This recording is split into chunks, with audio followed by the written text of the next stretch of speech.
আন্তর্জাতিক ক্রিকেট থেকে বিদায়ের চূড়ান্ত সিদ্ধান্ত জানিয়ে দিলেন পাকিস্তানি বাঁহাতি পেসার মোহাম্মদ আমির। আজ শনিবার পাকিস্তান ক্রিকেট বোর্ডের দেওয়া এক সংবাদ বিজ্ঞপ্তিতে আমিরের অবসরের ঘোষণা জানানো হয়েছে।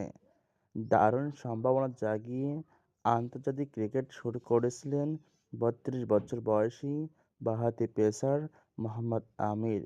কিন্তু স্পট ফিক্সিংয়ের ঘটনা তাতে বড় ধাক্কা লাগে।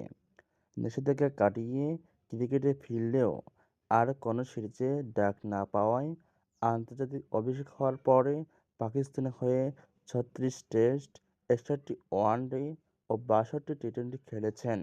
৩ ফরম্যাটে ২৭১ উইকেটে এবং পাশাপাশি ব্যাট হাতে ১১৭৯ রান করেন মোহাম্মদ আমির।